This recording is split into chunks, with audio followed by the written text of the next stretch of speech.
24 गते भएको जेनजीको आन्दोलनको कारणले गर्दा यसपालि हामीले दसैँ तिहार पनि खालि हामी प्राइभेटली आफ्नो घरमा मात्रै सामूहिक रूपमा त्यति मनाउने प्रयास हामीले गरेनौँ। किनभने नेपालमा त्यो समयमा धेरै ठुलो क्षति भयो जेनजी आन्दोलनको कारण। सरकारै अहिले परिवर्तन भएर अहिले इन्टरिम सरकार चुनावको लागि आएको सरकार छ। अब त्यो समयमा धेरैको मृत्यु भयो, त्यसमा हामीले संवेदना पनि प्रकट गऱ्यौँ होइन। शहादत प्राप्त गरेको परिवारहरूप्रति हामी संवेदना पनि प्रकट गऱ्यौँ त्यति बेला। आज पनि हामी प्रकट गर्न चाहन्छौँ र नमन गर्न चाहन्छौँ। र त्यसको साथसाथै थुप्रैको मृत्यु भयो र त्यसको साथसाथै धेरै पूर्वाधार पनि त्यो बेलामा नष्ट भयो होइन। अब अहिले हामीले पाएको इन्फर्मल स्ट्याटिस्टिक्स अनुसार झन्डै 688वटा गभर्मेन्ट अफिसहरू, 259 प्राइभेट घरहरू, 128 बिजनेसहरू र 198 पोलिटिकल पार्टीको अफिसहरू र 307वटा पुलिसको सानोतिनो गरेर स्टेसनहरू, यतिको धेरै एकै दिनमा, साँच्चै भन्यो भने एकै दिनमा र केही घन्टामा धेरै देशको पूर्वाधारमा, भौतिक खास गरी पूर्वाधारमा पनि निकै धेरै क्षति भयो।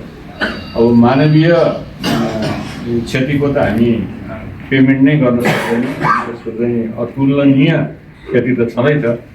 तर त्यो बाहेक अब पूर्वाधारको त हामी फेरि यसलाई चाहिँ पुनर्निर्माण गर्नुपर्ने। अहिले हाम्रो गोकुलजीले भन्नुभएको जस्तो आजको एउटै मात्रै उद्देश्य के हो भने यो पुनर्निर्माणको लागि अब तपाईँहरूलाई यसो हामी सूचित पनि गरौँ। अब नेपाल सरकारले पनि हामीलाई अन्य समयमा 2-3 नै भइसक्यो यस्तो रिक्वेस्टहरू पठाइरहेछ, त्यसको बारेमा पनि केही भनौँ भनेर हो। अब त्यसमा खास गरी दुईटा पक्ष छ। एउटा चाहिँ भौतिक पूर्वाधार पुनर्निर्माणको कुराहरू भयो, एउटा चाहिँ शहादत प्राप्त गरेको परिवारहरू र घाइते भएका नेपाली नागरिकहरूलाई राहत दिने कुराहरू। यो दुईटा कुराहरूमा सरकारले अहिले भनौँ न राहतलाई केन्द्रीकृत गरेको छ। तर नेपाल सरकारको इन्स्ट्रक्सन अहिले के छ भने ती दुईटै कुराको लागि एउटै खाता छ, त्यही खातामा मात्रै जम्मा गर्ने। किनभने अब हामी 2015को कोभिडको टाइमको सबै अनुभवहरू हेर्दाखेरि पैसाहरू धेरैले उठाउने, मिसयुज भएको, नेपाल सरकारमा नपुग्ने, एउटा वन विन्डो नभएको, यो कारणले गर्दाखेरि त्यो सबै अनुभवलाई पनि आधार लिएर नेपाल सरकारले अहिले खास गरी एउटै मात्रै त्यो खाता हामीले तपाईँहरूलाई पनि सबैले पठाएको छौँ होइन। राष्ट्रिय वाणिज्य बैङ्कको खातामा स्विफ्ट कोड पनि पठाएको छ, त्यही खातामा मात्रै जम्मा गर्ने। र खास गरी यहाँ लेखेको पनि छ यो कोषमा नेपाल सरकार, प्रदेश सरकार, स्थानीय तह, सरकारी पनि दिइजाने हो, निजी क्षेत्र, स्वदेशी तथा विदेशी नागरिक होइन, इन्डिभिजुअली पठाउने पनि त्यही नै हो, गैर आवासीय नेपाली समुदाय तथा अन्तर्राष्ट्रिय संस्थाबाट सहयोग आउने पनि त्यही खातामा नै हो। अब गभर्मेन्ट टु गभर्मेन्ट बेग्लै कुरा हो, त्यो त नेगोसिएसन भएर कसरी जाने के जाने बेग्लै छुट्टा कुरा हुन्छ। तर एनआरएनको कम्युनिटी भयो होइन, यो निजी क्षेत्र भयो, एनजिओहरू भयो, आइएनजिओहरू भयो, त्यो सबैले अन्तर्राष्ट्रिय सङ्घ संस्थाहरूबाट पनि किनी जानुपर्छ भन्ने कुराहरू छ। त्यस कारणले अन्त गएको उहाँहरूले के भन्नुभएको छ भने सो बाहेक अन्य माध्यमबाट रकम पठाएमा कानुन बमोजिम कारवाही हुने भनेको छ। त्यो फन्ड पुग्ने नपुग्ने फेरि एउटा अनसर्टेन्टी छँदैछ। तर कानुन बमोजिम कारवाही हुने भन्नुको मतलब के भयो भने जहाँ हामीले पठाउँछौँ त्यहाँ नपुग्ने सम्भावना रहन्छ। किनभने के प्रयोजनको लागि हामीलाई किन पठायो भनेर उसले सोध्यो भने फेरि नेपाल सरकारले हामीलाई मतलब छैन त्यो कुरा भनिदियो भने त हामीले उठाएको पैसा मुखेर गयो।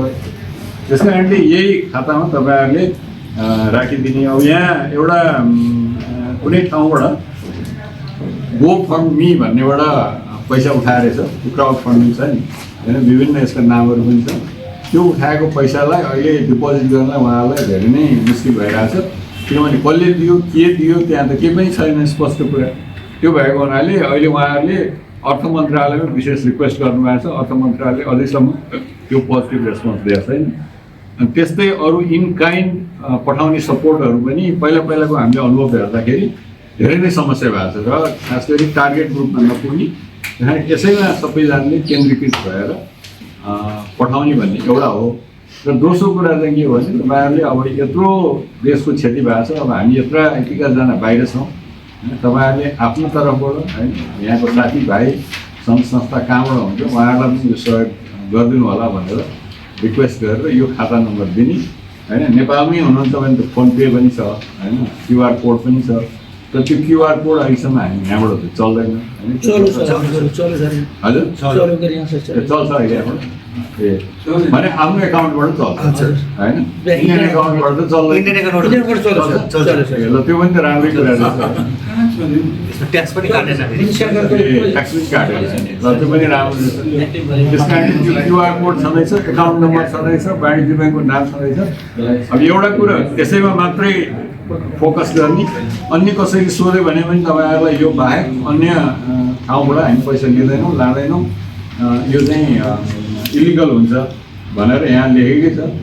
त्यो कारणले गर्दाखेरि यसैमा फोकस हुने। दोस्रो कुरो तपाईँहरूले आफ्नो चिने जानेको साथीभाइ एनजिओ आइएनजिओ जे छ उहाँबाट अलिकति अब हामीले सहयोग नगरे कसले सहयोग गर्छ त्यसमा राष्ट्र निर्माण।